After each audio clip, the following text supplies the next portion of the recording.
Welcome to the Virtual Memories Show. I'm your host, Gil Roth, and you're listening to a weekly podcast about books and life. Not necessarily in that order. You can subscribe to the Virtual Memories Show on iTunes, or use our RSS feed with your favorite podcatcher. You can find the RSS feed on our websites, vmspod.com or chimeraobscura.com/vm. We're also on Twitter, Instagram, and SoundCloud as VMSPod, on Facebook at facebook.com/virtualmemoriesshow, and on Tumblr at virtualmemoriespodcast.tumblr.com. You can support this podcast and get access to exclusive content with a recurring monthly donation via Patreon. Just visit patreon.com/VMSPod and set up your level of support. Every week you'll get new material from our patron-only blog, and you'll also get to listen to my monthly bonus podcast, Beer of a Square Planet, which features extra material from our guests and is only available to supporters of the show. So visit patreon.com/VMSPod or paypal.me/VMSPod and help me continue to produce smart conversation about books, art, comics, and culture every week at the Virtual Memories Show. This was a busy weekend for me. I recorded podcasts Saturday and Sunday. Saturday in Brooklyn with Philip Lopate. You'll get to hear that one next week. Philip's one of my favorite writers and one of the first great writers I ever interviewed for the show. This is about 3.5 years ago, so I like to think we both changed a bunch. Anyway, Sunday is what I want to talk about. Sunday, I went down to Swarthmore, Pennsylvania, to record this week's show, and that's with Ben Yagoda, which we'll be getting to in a few moments. Well, I used to live down in Swarthmore, near Swarthmore, a town called Wallingford, Pennsylvania, for my senior year of high school, and for a couple of years of college, I would come back there. So I knew the area pretty well. And drove around a little bit before and after the session, kind of caught up on a place I hadn't been in a long time. A lot of things change, as is the want, I suppose. But the thing that I did, the thing that was kind of special about yesterday, besides recording with Ben, was I went to the protests. There, Friday night, the executive order went out banning immigration and refugees for 90 to 120 days from a number of countries. And there were protests rolling out Saturday. Sunday in Philadelphia International Airport, they were going to start about an hour and a half, 2 hours after I finished with Ben. And I thought, there's two different ways I could drive back to New Jersey, one of which would take me by the airport. And so I went to the airport, and I joined the protest. And, well, here's a little bit of what it sounded like on the ground.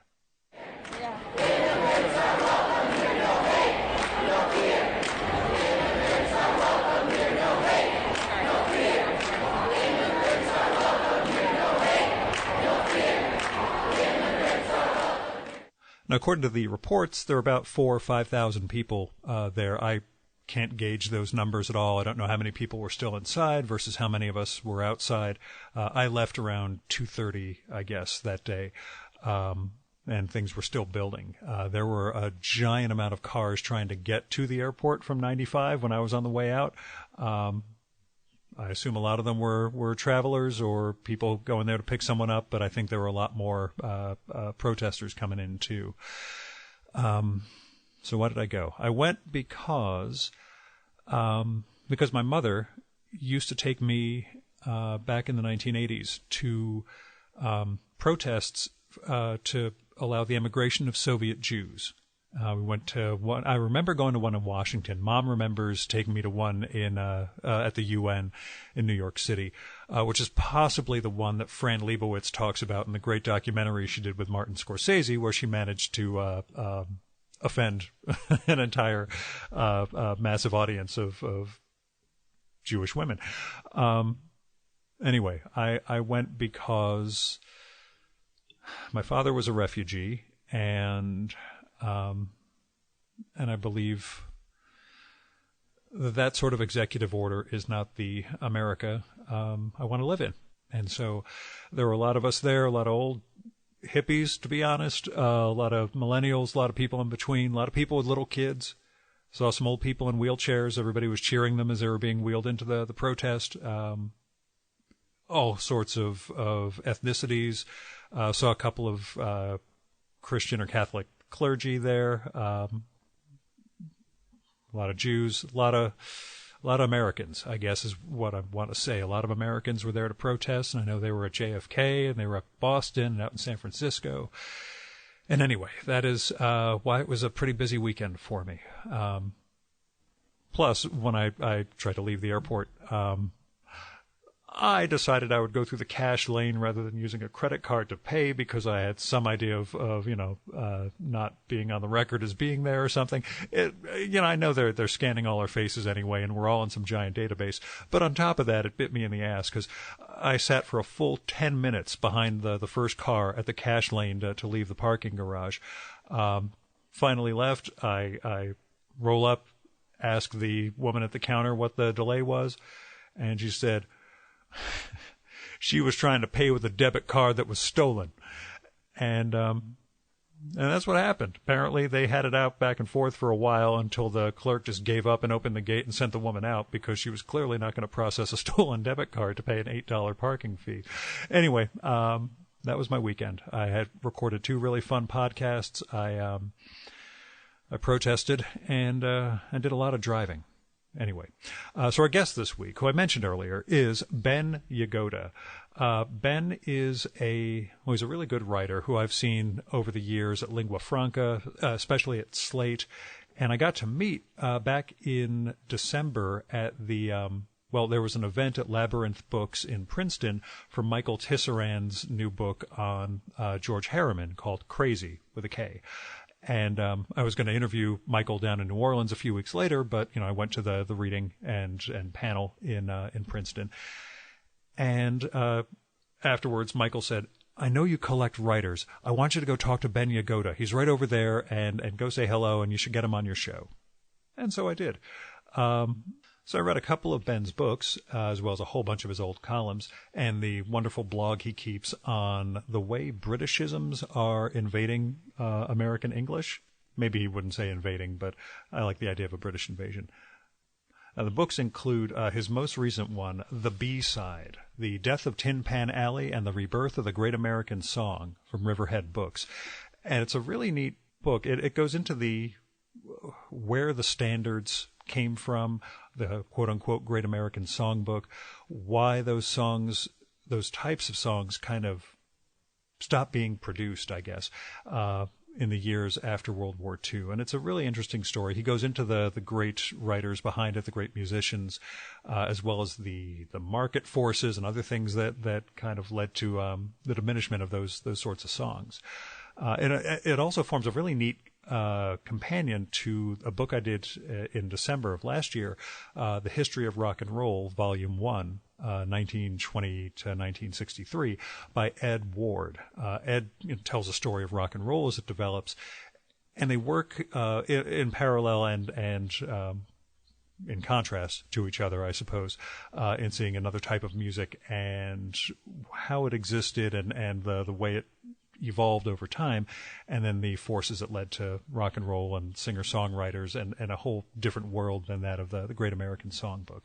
Anyway, what I want to say is The B-Side is a really, really good book. You should give it a read. I also read Memoir, A History, which is a history of memoirs, from Ben, which is a pretty neat book also and goes into what memoir is, how it evolved over centuries and centuries, and particularly how weird it's gotten in the current age. Anyway, Ben's a really good writer. He doesn't have a current book out now, but The B-Side is his most recent one, came out in 2015. And we're going to talk. Here's his bio. Ben Yagoda teaches English, journalism, and writing at the University of Delaware, and is the author, co-author, or editor of 9 books. He has written about language, writing, and other topics for Slate.com, the New York Times Book Review and Magazine, The American Scholar, Rolling Stone, Esquire, and many other publications. He contributes to Lingua Franca, a Chronicle of Higher Education blog about language and writing, and Draft, a New York Times blog about the art of writing. His personal blog is Not One-Off Britishisms. He lives in Swarthmore, Pennsylvania. And now, the Virtual Memories Show with Ben Yagoda.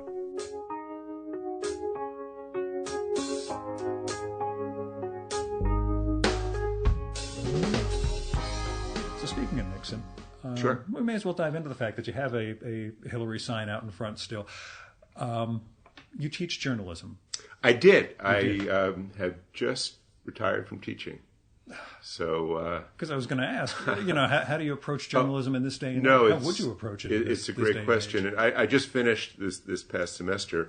I wasn't teaching I was teaching more of a creative nonfiction class, but my colleagues, it's the best of times, it's the worst of times. It's clear how vital journalism is. The definition of it is kind of vexed and worthy of discussion. So it's a really tough time for journalists. For years, economically, more recently, being under serious attack. But it's a great time to be learning and teaching journalism because it is so important and there's so much to talk about and grab onto. So it's a good endeavor to be a young person, and a lot of my students have gotten the sort of motivation that years ago was hard to come by. Now they are engaged and woke, as they say. Yeah, that's good. What sort of, let's say, misconceptions did they have in recent years? What things did they come into journalism not exactly getting? What did you have to teach them? Well, it's interesting that the over the past decade or more, when journalism as an industry has been troubled, in our program and other programs, more and more students have decided to study journalism, and I never quite figured it out. I once or twice asked why they were studying it, and the answers were kind of depressing. Well, my mom wanted me to study something practical, or I always like to write, or something like that, or I want to be, the sideline sports reporter on the NBA games, which is fine, but kind of not what we were that into teaching. So, they come into it without much of a conception of what it is. We try to get them thinking about that real early on. I think the sort of leveling of information is something students are experiencing as well. So if it's a Facebook post or a Twitter tweet or a New York Times article, it's all content, and trying to learn that no, content does not equal content does not equal content. There is that a certain rigorous procedure and methodology has gone into, and we want to teach you to understand what that is, recognize it, recognize what it isn't, recognize fake news, which we didn't have that term until now, and then try to learn how to generate and produce the good stuff. And can you speak a little about the, you talk about the different modes of content. For you, you've got books, articles, blogs over the years. How do those different writing modes, how different are they for you? What was the learning curve for one versus the other, I suppose? Well, was it Saturday Night Live used to have short attention span theater? Somebody did. Yeah. And that's the sort of cliche about this day and age. And I definitely have experienced that myself. Maybe not. Well, it is short attention span, and also writing really, really short, a la Twitter. I enjoy that. I enjoy crafting, a sort of 2-sentence statement. So, for me as a writer, it now kind of goes from that on up to a book with a lot of stops in between. I used to be a magazine freelancer, and both as a staff magazine writer and a freelancer. And magazine industry is another one of those ones that's troubled. And I don't really do that much at all anymore. Once every couple of years, I'll write a magazine article. So I guess for me, it's either the long or the quite short from a tweet on up to a blog post. So for 5 or 6 years, I've done a blog post every week for a site called Lingua Franca, which is about writing a language, 700 to 1,000 words. And I've really come to enjoy that, the forum, the sort of discipline of it. And my own blog about my most arcane language interests, which is British expressions that have become found popular. their way into American English. Right, like spot on and go missing and et cetera, et cetera, et cetera. So I enjoyed. You had gone to ground recently. Which that came up again. I had done that a few years ago. Go to ground. Yeah. So that's fun. Of course, it's not lucrative. That's putting it mildly. As you talk to a guy who spends his Sundays recording podcasts, but go on. So that's what we do. Right, that's what we do. You do one thing out of love and another thing for money. Right. There was seemingly a brief period when good quality journalism and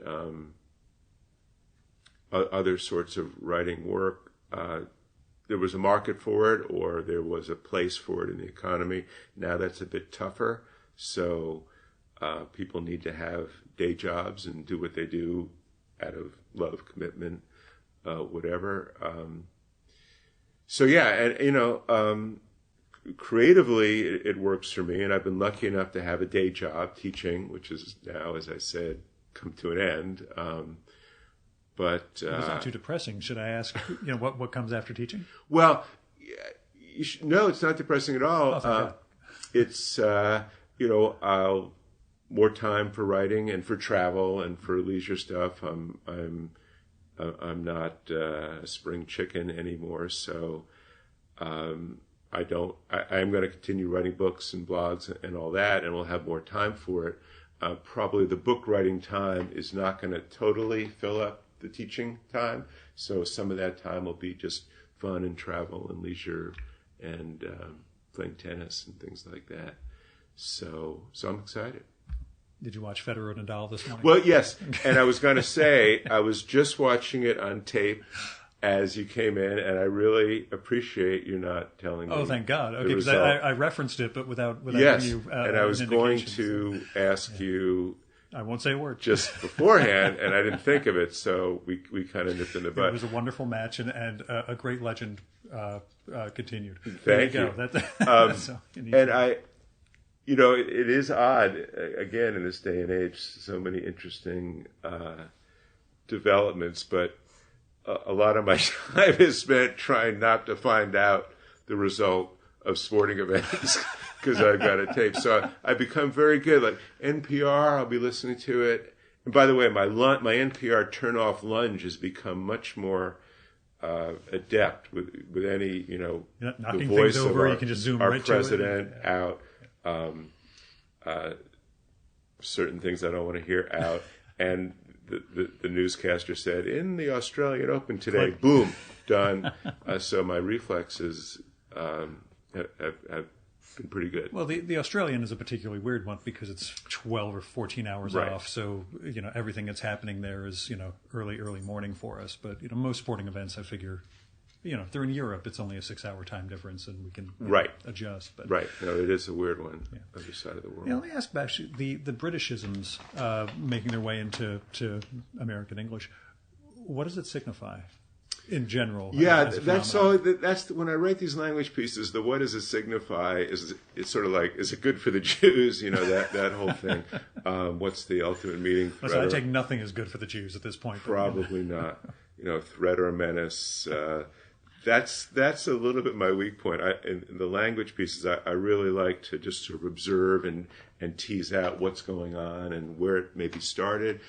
Maybe kind of a little bit why, but the ultimate meaning is not where my mind goes. And part of the blog thing that I enjoy is, I've been writing language pieces for, this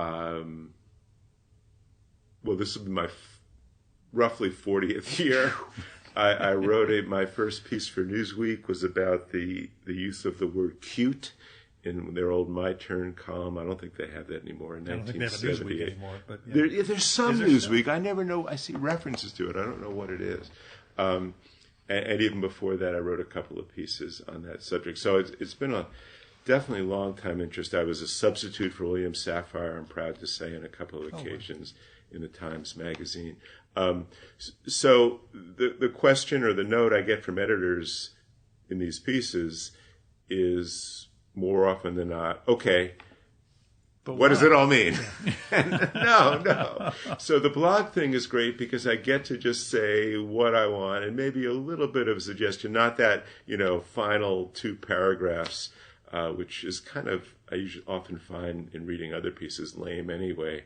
But in terms of what the bridges thing mean, I guess my best guess is that in this day and age, which is a phrase I keep using, with the huge amount of writing and content out there in various forms, there's a premium put on making your stuff stand out and being clever or different or fresh in your writing. So this is just one of a number of kind of idioms that are around that people pick up on, whether it's from hip-hop or computer lingo or sports or business lingo. There's a lot of cross-fertilization with different kind of language. And then there's also the thing that it sounds kind of fancy and cool and hip in a way. I also think that with Harry Potter and with the transatlantic crossing of all these editors like Anna Wintour and Tina Brown and others, that put some of it into it. But most of all, I think it's just one example of a sort of lingo that writers call on to try to sound different. And where did your history with language, and obviously, as a human being, you've got that, but your fixation, I guess we'll call it. It's a good question I have thought about, and it is a kind of fixation. I mean, I will. And do you use whence or from whence? Neither. Really? Or neither. I think that from whence is redundant. Am I right on that? Okay. I've always thought that, but I also think enclave shouldn't be pronounced enclave, but enclave, endive, yes. Or enclave. If you're going to do one, you have to do the other syllable. Well, consistency. If you're looking for that, I may have gotten that from Sapphire, actually, but but whence did it originate? Yeah, and fixation is a good word, and I was going to say I don't have a particularly good memory. I don't know. I mean, everybody's memory is a little bit different. But so often I remember things from when I was 8 or 9 years old or 6 or 14 of someone saying a particular word in a certain way. Yeah.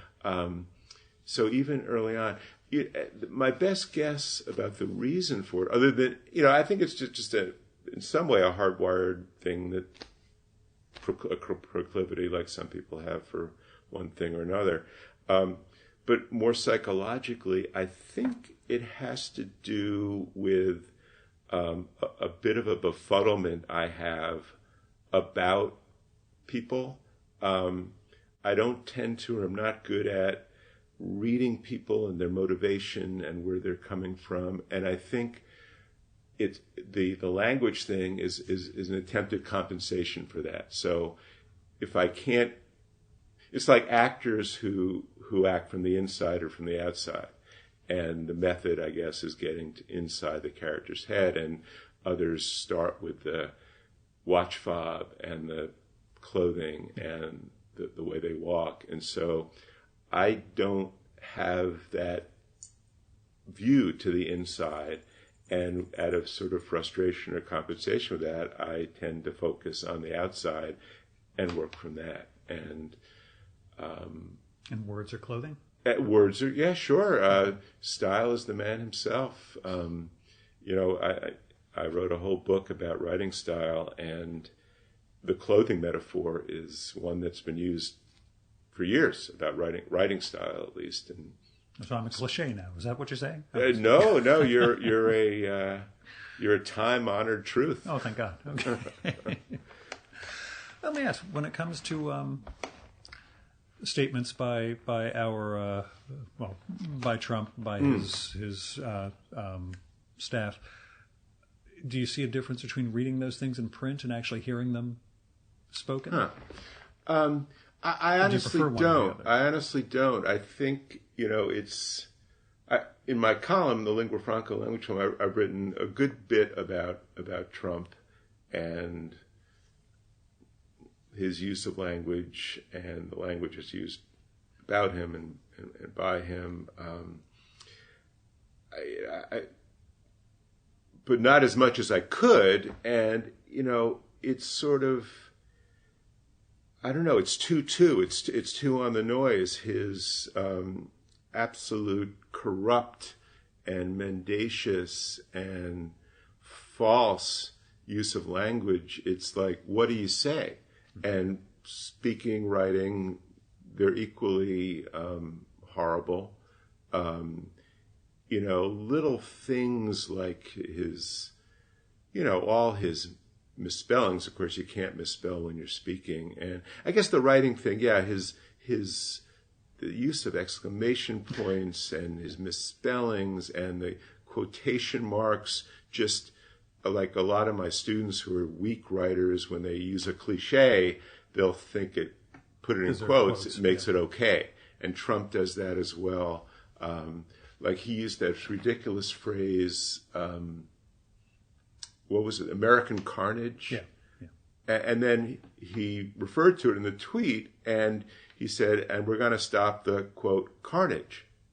Well, first of all, it doesn't mean anything to begin with. But then why are you putting in quotation marks? You just own the phrase, you used it, but quotation marks, that sort of air quotes thing, or scare quotes, implies a distance from it, but you have no idea what you're doing or why. So it's a little bit overwhelming. And last couple of weeks I've tended to back off, and so much it has been written about him, and a lot of good it's done. I think people, writers, journalists, essayists bearing witness and making the truth known, speaking truth to power is great, but one more voice to that, I'm not sure if I'm needed for that at the moment. That's why I bailed on social media in the last, one of the reasons I bailed in the last couple of months is just, one, not being able to keep up anymore with everybody's personal lives, plus the statements that need to be made. Right.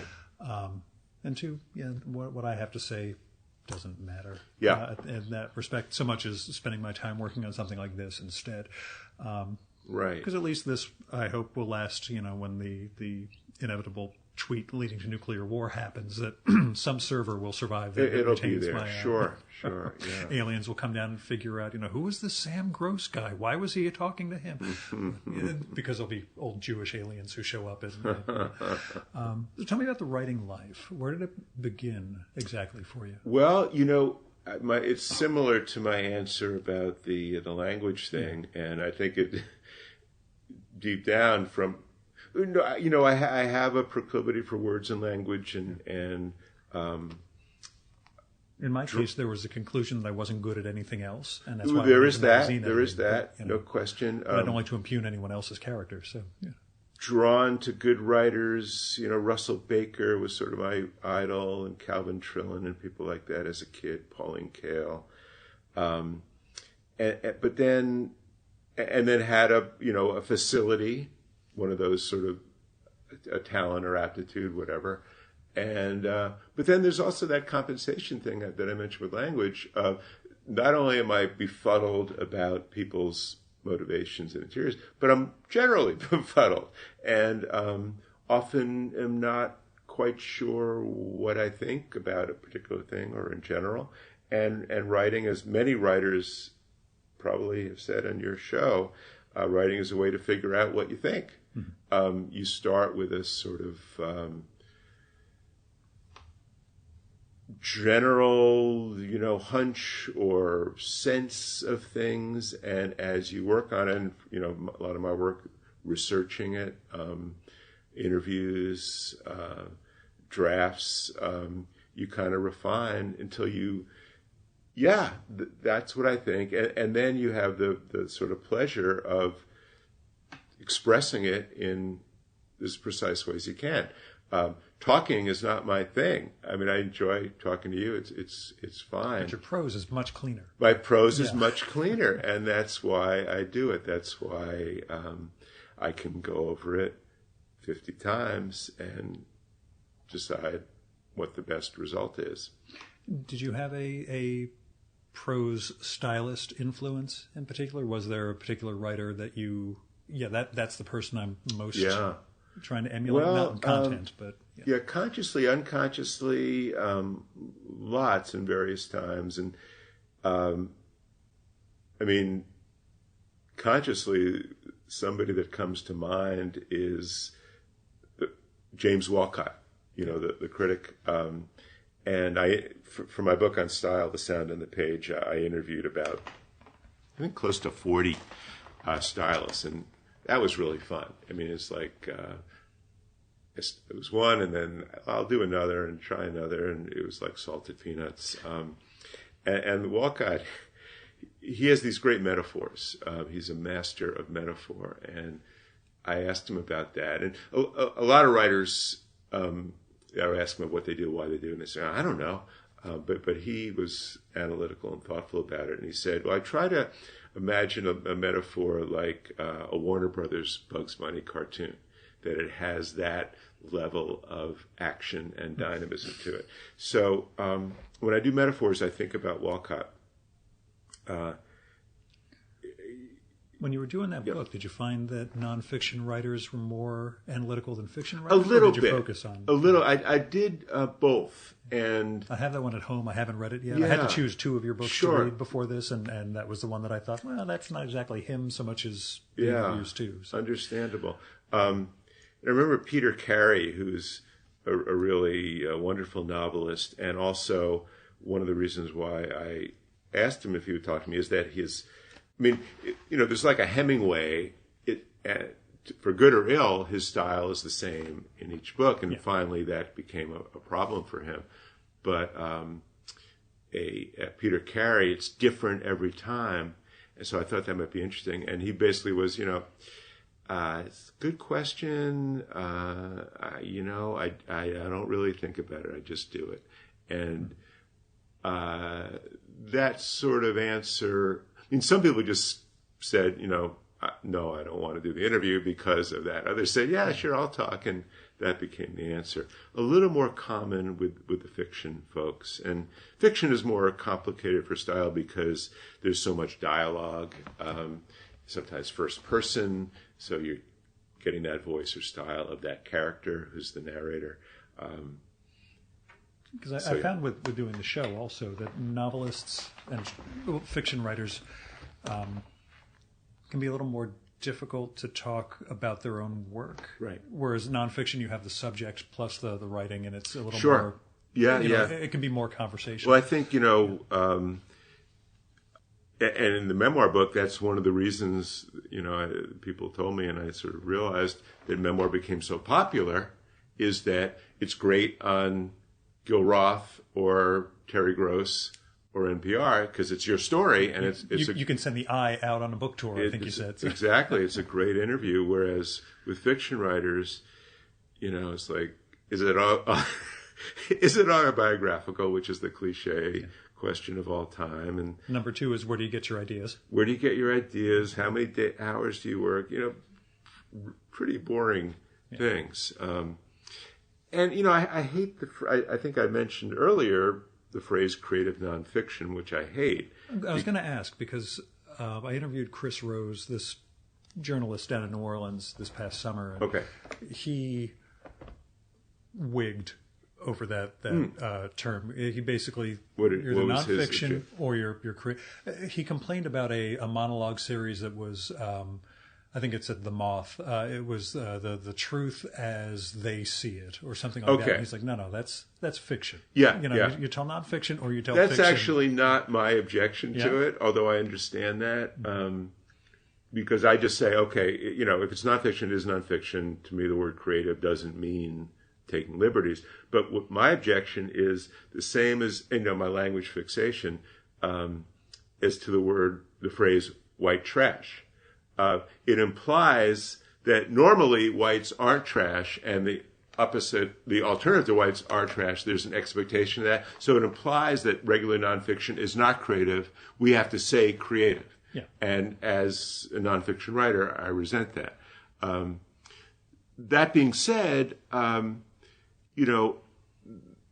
we were talking about the fiction writers being a little less ready to talk about the analysis of how they do what they do.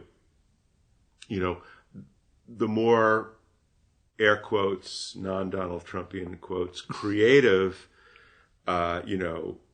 abstract artists and poets and dance creators that are less tied to a particular, world reality.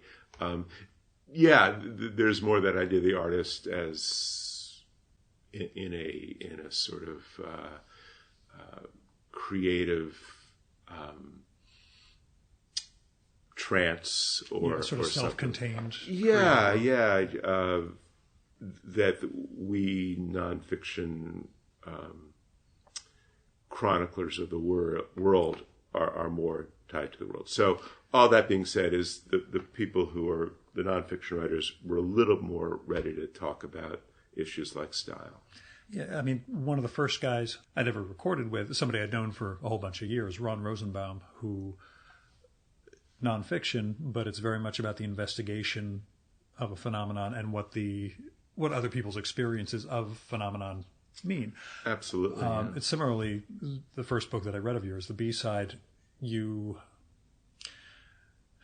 approach, I think you refer to it as a nonfiction mystery in a sense. You're actually pursuing a question of what happened to the not the Great American Songbook, but why those standards stopped being produced, why new music, moved in a different direction. And you find a whole bunch of different threads and or forces, I would say, that cause that without there being a single, culprit, I suppose. Right.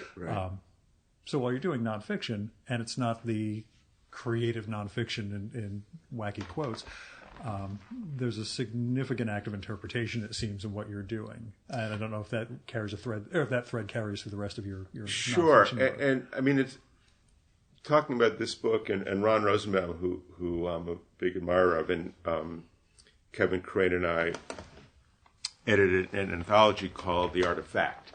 And it was the subtitle is Historical Anthology of Literary Journalism. So the sort of creative nonfiction on the strictly journalistic side. And the one word that comes to mind is storytelling. Mm-hmm. So Ron and what I like to do in my books is tell a story. And what I like to do is mix in the story or the narrative with, as you say, interpretation. So not one or the other, kind of an alternate thing, that the storytelling and the narrative and the facts earn me the right to weigh in every few pages or something like that. Like when you blast Rod Stewart's Standards album, which my wife only considers the second worst one. She still thinks the Brian Ferry Standards album is even worse. But everybody's got their it's awful. But yeah, it's good to be able to take a cheap shot every now and then. And Ron Rosenbaum, go back to him. He's a great storyteller, and he sets up his, as you say, sort of investigations. But he also is a great stylist as well, and his use of himself as a sort of persona and character in a lot of his pieces is part of it as well, creating that persona. Has that ever been a temptation for you? To be more present in my work? I've only read the two books so far, so sure. I don't know if that's a... More in magazine writing. Mm-hmm. When I was doing that, occasionally I would take the stage, and certainly in my essays and blog posts, which is what I've done on the shorter end of things, mostly in the last 15, 20 years, writing a lot for Slate and places like that. It's very first person heavy and very, not only when I say I, but giving my opinion that Rod Stewart's album sucks or whatever. So totally ready to do that. I think when I write a book, maybe I back off just a little bit, and as you were saying about the permanence of something, I want to make sure I've really got, my guns in a row when I make a judgment. And speaking of the other book of yours that I'd read, the memoir, A History of Memoirs, any temptation to write your own? Well, I again, in shorter magazine pieces, and I think I do make the point in there, or maybe I didn't. Maybe I kind of came to the realization later. Memoirs is a great form because, write what you know. It's cliche. It's true. People, when they know and own the material, they write with an authority. The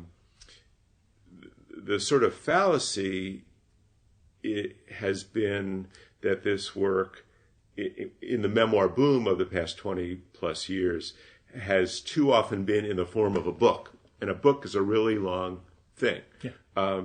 And so many memoirs published as books would have been great as like long New Yorker articles or long magazine pieces. So I've written 3 or 4 sort of long 8 to 10,000 word memoir pieces for like the American Scholar and other places. So I've enjoyed that.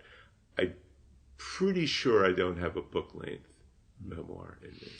What do you think is the driver for it? I mean, there's the publishing industry wants books to sell, but the sense of egotism on the part of writers or non-writers? Their own lives are that interesting? I think writers have always been egotistical. Everybody's always been egotistical. There's no great difference. I think the past few decades, obviously the standards of what's acceptable to write about have broadened in terms of, one's family, medical, sexual, psychological history. Everything is out there, where that wasn't the case 50 years ago. 50 years ago, Sylvia Plath had to write a novel instead of a memoir. Today, boom, it would be a memoir. I think you make that point in the book, certainly, that these are things that would have been crafted into a novel, and instead they're presented as life experience. So the standards of acceptance, and then the standard, more or less a healthy thing. Everything doesn't have to be a secret. It's maybe gone a little too far and too much information, but also healthy, the standard of whose story is worth telling and worth reading. Again, arbitrarily saying 50 years ago, before that, when you would find a memoir or autobiography, 99+% of such works that had been published before that were above famous people, statesmen, novelists, athletes, movie stars. And then there were these sort of unusual forms like the slave narrative and the Indian captivity narrative and the explorers narrative that and I guess the explorers were celebrities, but there were these unusual forms that non-celebrities were able to write their stories in. But to broaden it up, that didn't happen until really the 70s on forward. So the opportunity was there, and they're good stories. First person, someone telling their own story and telling it well is compelling and good. And then the other thing that came in was this sort of misery memoir idea. This sort of, Angela's Ashes was a great book, but there were 1,000 lesser books that came out of that about all the terrible things that happened to people, and not to diminish their stories, but there was certainly a bit too much of that. It became a competition of how low can you go. One-downmanship. Yeah. One-downmanship is a really good phrase for that. I think the book, The Glass Castle, which I think was a really good book, might have like just thrown everybody else off the table. Her experience was so kind of terrible and strange that everybody else was, okay, I'm done. And so I think the pendulum has swung back, that there are obviously still memoirs and it's still a very healthy form, but there's a sense that it's got to be a a really good story, not just a terrible one, well told, and earn its way to the table, which is a good thing, I think. Now, what attracted you, and this is going to be a meta question, of course, what attracted you to the memoir in terms of trying to write a history of it? And is it in keeping with pursuing, what happened to Tin Pan Alley, what happened to the standards? Do you start from that sort of mystery? Like, why is something the way it is? Or, has that been a recurring in that particular book, I think it's the case that was the only book I've written where the idea came to me from the publisher. Okay. And I think the publisher had something different in mind than what I ended up doing. I think the idea was this strange moment when A Million Little Pieces had come out, and we were talking about creative nonfiction, how does the word creative give you license to make stuff up? And there were people claiming that, well, memoir just means my recollection. My reality. You have your reality, I have my reality. They might not be the same, and that's fine. So that question was in the air, and I think the publisher kind of had in mind that the book would be really about that issue, and I do deal with that in the book. But as I was getting into it, I guess I decided that no, I want to do a history and a narrative story of the way this genre has changed and the various permutations it had. And again, that kind of back and forth between the narrative to find interesting examples like Helen Keller and others where I'll step off and tell the story of how that book came to be and what it's all about. I was happy you mentioned the Betty McDonald book because Jim Woodring, one of the greatest cartoonists of our time, who may or may not know, cited it in a conversation we had last summer as the book that compelled him to move to the Pacific Northwest. I think the Egg and I, he looks back on it with some derision now. I think he thinks the book itself isn't that good, but it's still. And now there's a book about searching for Betty McDonald.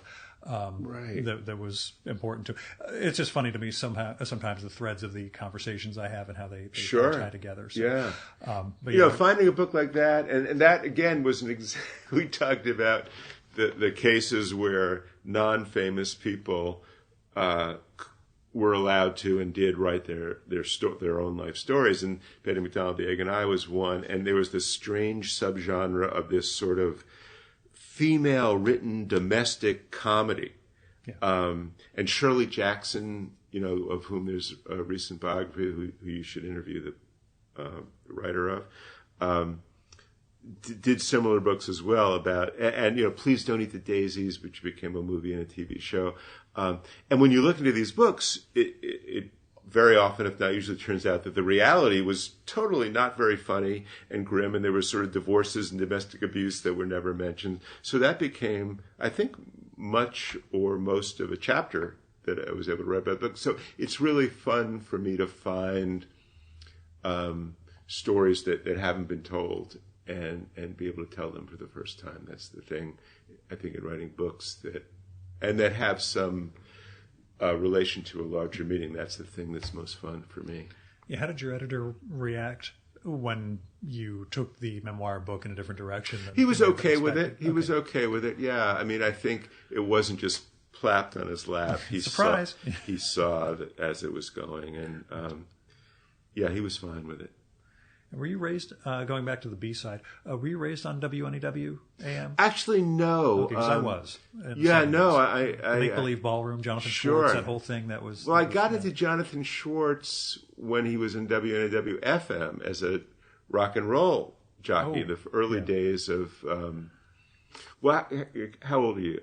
46. Oh, so I'm 62. I wasn't going to say anything, but sorry, go on. Then that's fine. So this was in the like around 1970, 71. WNW FM was the the great rock station. The great rock station. It still was when I got, Yeah, I'm trying to think of was it alternative rock, album-oriented rock, and great disc jockey Pete Fornatel and Jonathan Schwartz, who he would tell these great stories and these raps and stuff like that. Then it turned out that it wasn't that he hated this stuff, but it wasn't his thing. And so I got into, I guess two things led me to that music, that Great American Songbook music. One is Jonathan Schwartz himself. So when he made the switch from the rock stuff to the pop stuff, I followed along and got turned on to it. And he and Whitney Balliet in The New Yorker were the two that really helped me, figure out things that I liked and my taste. That's one strain of it. The other strain was, you asked me what was I raised with. I came to the rock kind of late. I was raised with show tunes and going up to Broadway shows. And at the age of 8 or 9, saw The Music Man in summer stock, and it was like a totally game changer. And growing up in New Rochelle, New York, I was 45 minutes from Broadway. George M. Cohan was talking about that when he wrote 45 Minutes from Broadway. Was able to see Broadway shows, and Guys and Dolls, to me, then and now, is probably the greatest single. That and Adventures of Huckleberry Finn would probably be the greatest single achievements of American literature. And Blood on the Tracks by Bob Dylan. Stop me before I name any others. That, a real strong history and taste for that stuff. I got away from the show tunes as the late 60s and 70s moved on, but it was still, that early experience was still, definitely part of me. Yeah, what did your folks do? My father was a labor arbitrator, so settling contract disputes. If someone was fired and was in a union, and the union said no grounds for firing, there would be a sort of almost like a court case before him as the judge. My mother was a homemaker, as they say, but she was really very into culture, the theater, although she didn't like musicals so much. She thought musicals were kind of hokey. She was more into the real serious stuff. And I still have her collection of playbills. Yeah, some of hers are in this. I have this big stack of playbills. And she was the one who got me into The New Yorker, because she was just a obsessive New Yorker fan, always around the house. So she was a big influence on me and my taste. You do mean got you into reading The New Yorker as opposed to got you into The New Yorker? That's right. Okay, just making sure. Even she could not do that. Yes, reading The New Yorker. She had some weird history with Wallace Shawn or something. I don't know. Nope. Or William Shawn, sorry. Nope. Oh, I do see the Art Spiegelman program there for the Jewish Museum exhibition. Yeah. We may have met each other there without actually knowing who each other were. And a famous Dave's menu barbecue. Well, I think I've eaten there too. So we've got a lot in common. I'm telling you, Ben. Right. Yeah, I just went up to New York a month or so ago to see a production of Finian's Rainbow, which was an amazing score by Burton Lane. Yeah, Burton Lane and Yip Harburg. Fantastic production. Fantastic score. So yeah, the show tunes thing got me started on this, and as I wrote the book, that was definitely what was going on Broadway. Was a very big part of the story from early days to on through the 50s and 60s. Without causing a spoiler alert, do you want to talk a little about what led to the decline of the standard? Yes. The so-called standard, the entries in the so-called Great American Songbook, popular songs, a body of them that started out in the 1920s in this generation of geniuses with Irving Berlin and the Gershwin brothers and Harold Arlen, Rodgers and Hart, Cole Porter, and maybe a couple of dozen others. It's an amazing body of songs. The best of them, a few hundred, if you go to any cabaret show today or hear a Tony Bennett concert, that's the bulk of his repertoire, accompanying songs. Then it just sort of the quality and the quantity of that kind of song stopped fairly suddenly. And if you ask anybody who spent a little time thinking about it, what happened, they would say rock and roll.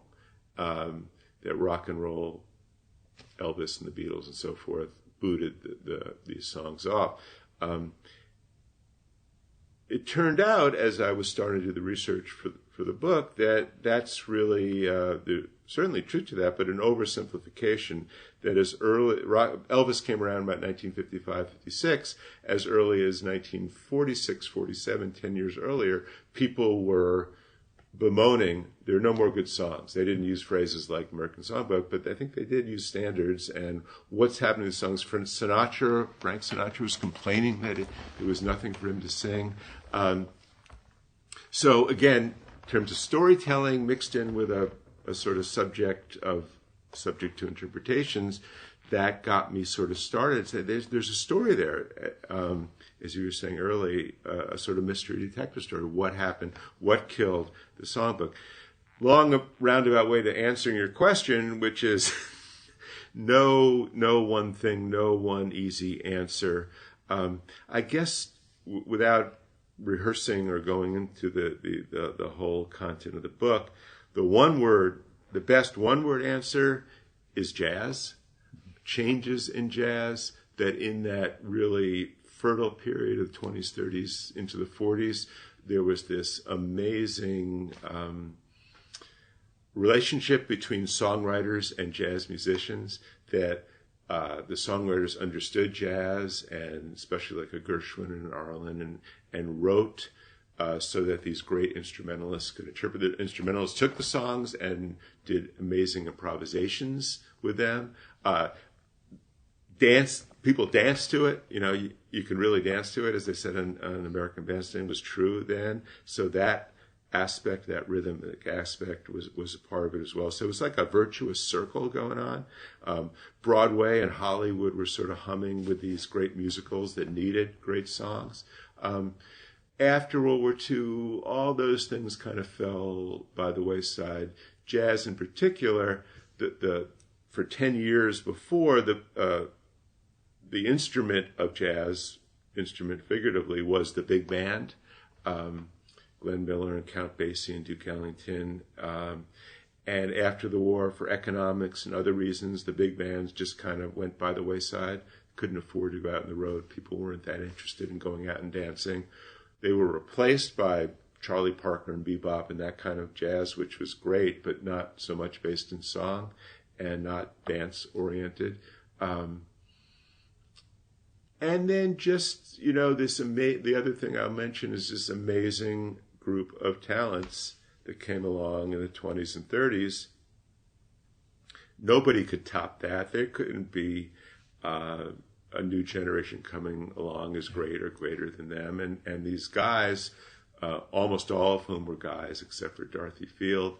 Some had died, like Gershwin and Kern. And others, you can't produce great stuff forever.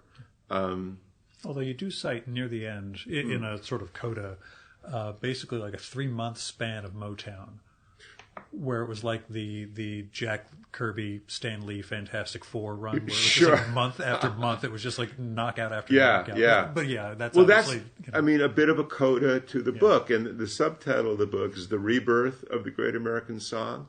The death of Tin Pan Alley and the rebirth of the Great American Song.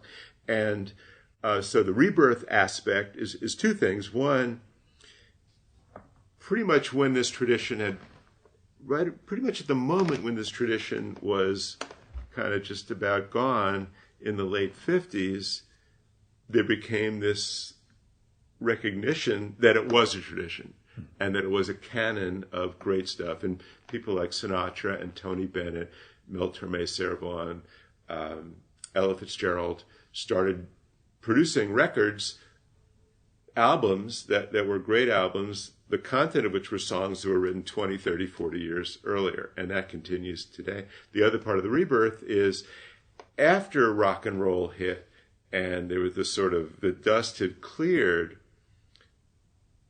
a very different sort of great song started that was more rhythmic, guitar-oriented versus piano-oriented, less complex, but still not simplistic. So Motown and Brian Wilson and the Beatles and Burt Bacharach all started on really great, Carole King all started really great runs in the early to mid-'60s. Yeah, who were, what was the greatest interview you managed to get in for this book? That's a great question. I think the one that I enjoyed the most was Randy Newman. Yeah. Because he invited me to a spectacular house in the Pacific Palisades and was really, was a very smart guy, great songwriter, comes from this amazing family. All his uncles were legendary Hollywood composers. So really knew the subject, and it really engaged him, and he would sort of spring up from the sofa, go over to the piano, and play an Irving Berlin song and say, yeah, well, I couldn't really do it that way. And so that was, as a fanboy, that was really, really fun. Yeah. Do you have geek out moments around artists of whatever form that you totally you and idolize? The memoir book and the New Yorker book and this book, to sit down with a Calvin Trillin, sound on the page, to sit down with a Russell Baker, to sit down with a Herb Alpert, who really didn't make it into the book, but just a great, great guy and great musician and human being, is fantastic. Now, would I have liked to talk to Joni Mitchell and Paul Simon and some others who I were unable to get to? Yes. It turns out I've got some weird Joni Mitchell stories from a couple of past guests, so you might be better off not interacting. And, Joni Mitchell, unbelievably great songwriter and musician. I might not have actually tried so much with her because from other interviews, she really seemed to be the kind of person who was not like a Randy Newman, would not sit down and say, yeah, here's how I, went into this, that he was, take it or leave it, that sort of artist. Weird and horrible question. Which of the great celebrity deaths of 2016 really hit you the worst? I can't call them to mind at the moment. So if you ask me, give me two and say which was worse, maybe. Bowie or Prince? Sorry? Bowie or Prince? Well, you know what? I did not, and it's about me, not about them. I did not get into either one of them. More of a George Michael guy? George Michael, not as well. But, it's so interesting when those three and others, when they do pass away, and to read how inspirational they were to people, to musicians, to fans. It's fascinating. It was a weird one for me with Carrie Fisher. I mean, Star Wars was, I was 6 years old when the first one came out, biggest movie ever, but I never really thought of the number of girls. And I don't mean it in a bad way, mostly girls who just, oh my God, this was the character who, made right. me, Right. And, people sometimes say that that's a sort of fallacy in people's reaction, that they put people up on a pedestal at the moment they die. But in all those cases, no, it was clearly sincere to me. I think there were one or two or three deaths who hit me particularly hard. But everything was overshadowed by the election, so that's maybe that's right. Maybe that's right. I can't call them to mind at the moment. My hero as an American artist at the moment is a name that we haven't mentioned much, is Bob Dylan. Yeah. I have. So fortunately, he's still alive and kicking. I have a Mount Rushmore list of guests, and obviously, Dylan would make anybody's lists. But for me, it would be talking about the books that mattered. I wouldn't do this in terms of discussing his musical career because, frankly, I'm not qualified, etc. But I do actually have an in I think I've got one step away from somebody who knows him, so I'm hoping down the line that'll be one of those. That would be great, because he does such weird, unpredictable things. It could be some schlub from New Jersey with a couple of microphones, sure, doubtful, but I don't think the Clive James thing would happen either, and The thing one thing about Bob Dylan is he did this Sirius XM radio show called Theme Time Radio Hour, which you can still listen. He did it for about 3 years or 2.5 seasons, I think it was. One of the greatest radio shows of all time, his eclectic choice of songs for one thing, but his on-air persona, which is this kind of funny, funky uncle, cracking jokes. It's the same thing from that Scorsese documentary. When you see him talking in the present, it's, oh wait, he's a guy.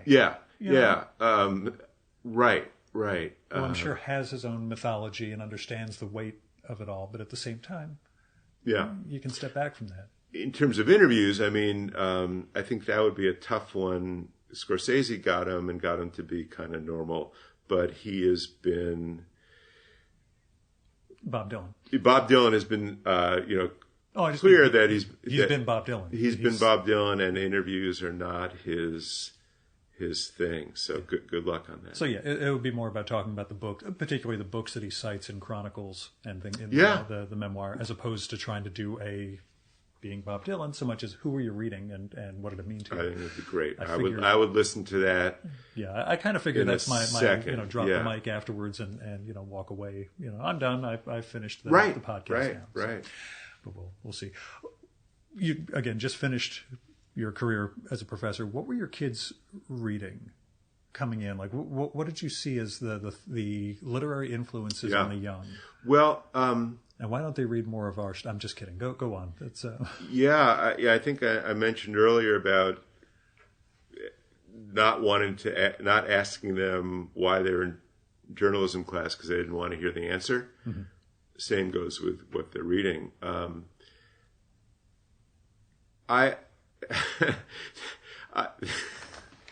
It was once a group, and the short answer is, not much in terms of books. Mm-hmm. I mean, things like The Hunger Games and Harry Potter and that sort of thing, if anything. Only the rare student would kind of range and have a reading life as far as books go. There was once a student who was an enthusiastic student and wanted to start a writing club and asked me to, not so much be the faculty advisor, but she had this club and it was a student organization, had 7 or 8 students who were in it and asked me to come just talk to them. I said, great, loved it. So I said, all right, showed up. You're a writing club. Most important thing for a writer is what they read. What do you guys love to read? And it was half young adult type books and half I got nothing. And this was the writing club. Yeah. So that was disheartening. That was that was quite disheartening.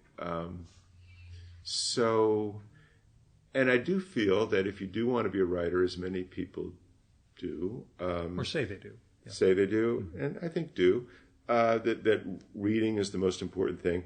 Now, that's in terms of books, and books aren't the only things one can read. And I do feel that my students and those interested in writing journalism are fairly wide-ranging in their online reading sites and blogs, and that's good, but it's not quite enough if you want to really be there and do it and be a first-rate writer.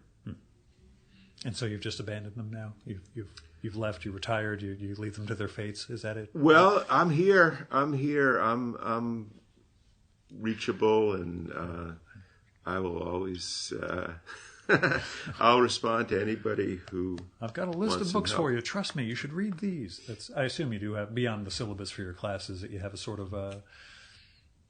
I probably should. I probably should have a short go-to list that's handy that I can whip out of my pocket and hand to people. That would be a good idea, but I don't. I tend to sort of say, feel that It should be if individual. you're into it, you find your books, you find the writers you're passionate about, and Well, that was my early college experience. Sure. Honestly, when I used to live down here, I started on Thomas Pynchon because Alan Moore, the comics writer, had a passage from V in a dystopian science fiction comic of his, and I thought, I'd better go read that. That's how it Pynchon happens. turns you on to William Gaddis, That's and it. that turns you on to reading 1,000-page novels that nobody else reads, so you could feel superior. I mean, a life of reading that was very fulfilling for me. Well, let me ask you on that score, have you read Infinite Jest? Yes, I read it in hardcover in 1995 or 6 when it came out, and I still have that goddamn copy at home because I'm never going to read it again. I know I'm never going to read it Well, again. would you recommend it? No, I've talked people out of it, in fact. Really? I have told them in my old workplace, 2 different people reading it. One asked me, I'm 300 pages in, I'm not getting it, does it get better? And I said, are you interested in what's on the videotape? He said, yes. I said, you never find out. I told him. You never find out what's on the videotape. I haven't read it. That's why I'm asking. Yeah, you'll never find out. I kind of want to. The tennis stuff is pretty good, but you'll get more from David Foster Wallace's Tennis essay pieces. about that qualifier, Yeah. as well as I think he did a Federer piece. Oh yeah, fantastic Federer piece. Yeah. There's a collection of his tennis writings. Yeah, and that's better than 900 pages of. Okay. The points that he makes in there about rehab might be really good, also, but as a novel, it's the failure of novels in our time. It's everything becomes either too sprawling or too super specific without storytelling. Okay. But again, this is looking back on it 20 years later, and I get shouted at by friends. But there was Some people defend it and say, the same people, and I'm going to burn bridges with this one too. The same people who like Don DeLillo, who I once upon a time liked and don't like. Right. now. I read a couple of his books years ago, but not for a long time. Yeah. And now one of the Foster Wallace fans in my old office was a big tennis player also, and I asked him if he was getting anything specifically out of the tennis aspects. He said, no, I've already gotten that from his nonfiction. And I said, then, life is too short for novels that you're not enjoying. And there are some that you have to work through. It's something I used to do on the show, and I can ask you, in fact, do you have any books that you detested when you were younger that you came around to adore? Not something you were assigned at like 15 or 16, but something you read, didn't get, and came back to it years later and loved. Yeah. Nothing comes to mind. Okay, So. yeah, and that's a weird one. A lot of people think, that's a great idea. I have nothing to fill in. Mine was Lolita, which I read at 23 and didn't get, read at like 30 and realized, there's a lot more going on in here than I was willing to, give it once upon a time. And I think I also understood a lot more about not the obvious aspects of Lolita, but, the more subtle aspects of human life. Similarly, as I mentioned before we started, I read The Leopard at the age of 40. Yeah. I had it on my shelf for 10 years, and had I read it at 30, I wouldn't have gotten it. Sure. There are books we're not ready for in that respect. That said, Infinite Jest just takes too goddamn long. Yeah. Small print, yeah. And the footnotes, and I get the idea of the footnotes, but, 20 years after the fact, it's played out as a concept. Right. It's gimmicky. Yeah, it's coming up at a time that hypertext wasn't, the way we see things. We didn't see things in terms of links and comments necessarily, and now that's part of how we interpret stuff. So maybe ahead of its time, but at the same time, it's not. I wouldn't put my time into it. Okay. Last question. Next book? Well, to be determined. Okay. I know it's a terrible. Rosenbaum actually taught me a terrible question to ask. Sure. No, it's okay when it's okay, but when it's not, it's not. I've got about 6 or 7 balls in the air, and which is too many. Mm-hmm. And it's like the plate spinner and Ed Sullivan, that I'm looking at one and kind of doing a little more thought and research. Then the one over in the end, the plate fell down, so I have to go back and pay attention. But I don't know if you're a basketball fan, but in Philadelphia, there's a thing known as the process, capital T, capital P. I was going to say I didn't realize there was still basketball in Philadelphia after what they did to it. But well, I know the it's process. coming back. I know. So I'm trying to trust the process, and it's been a little bit longer between books than in recent years, but I'm trusting the process, and I'm working on each of these various ideas, and I think that one or more will come to fruition. And I forgot to ask, solely nonfiction, or have you ever... Well, your dog disagrees with the idea of you writing any sort of fiction whatsoever. So. Yeah, Rocky's got his opinions in the matter. Maybe 1/2 to 1 of the balls in the air are not nonfiction. Is there a non-nonfiction? Yeah, is that a thing? That's the double negative fiction. Right. So, that's something that I kind of have as a little bit of a thought. To use another Britishism, if I did that, it would be a one-off. Gotcha. I think I'm a nonfiction guy, but I think a lot of people have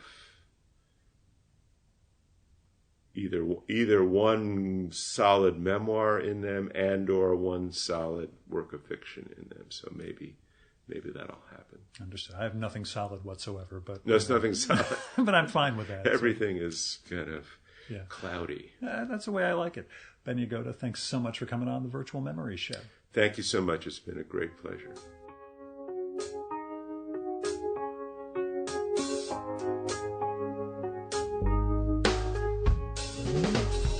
And that was Ben Yagoda. His most recent book is The BSide, The Death of Tin Pan Alley and the Rebirth of the Great American Song. Like I said at the top, I enjoyed that one a lot. I also enjoyed Memoir, A History, which is a pretty neat book, too.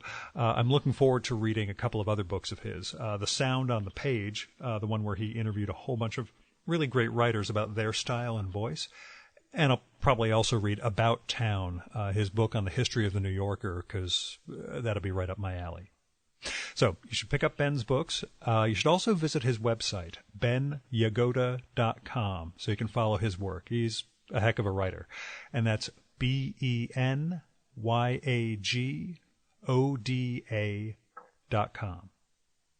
And once we wrapped up, I asked Ben, so, who you reading? If you want to hear his answer to that, and it's a pretty good one, you'll need to become a supporter of the Virtual Memories Show, so you can get access to our monthly bonus podcast, Fear of a Square Planet. You can do that at patreon.com/VMSpod or paypal.me/VMSpod. I've got all sorts of goals and goodies in place for supporters of the show, including podcast, patron-only blog, handwritten show notes for every episode, which I scanned recently in our, I think, a kind of interesting archive of how this stuff gets done. I'm looking to launch a series of ebooks and more. So go to patreon.com/VMSpod and support the art of fine conversation. This one was recorded in Swarthmore, Pennsylvania. So that meant driving about 230 miles, which eats up some gas. I was on the Penn Turnpike for a bit, but I'm not sure what the toll was for that. Got coffee at a local campus coffee shop. There was parking at Philly International Airport if you want to consider the protest to be part of the podcast subsidy. Anyway, if you want to help defray some of these ongoing costs, as well as web travel or web hosting and equipment and all that stuff, then visit patreon.com/VMSpod or paypal.me/VMSpod and make a one-time or recurring donation. Now, speaking of donors and supporters, special thanks go out to Paul W. Jones, Kevin Katila, Michael Janizik, Fred Kish, Jonathan Kranz, Andrew Mason, Greg Tanner, Zach Martin, Craig P. Steffen, and Ron Slate for going over and above in their support of the Virtual Memories Show.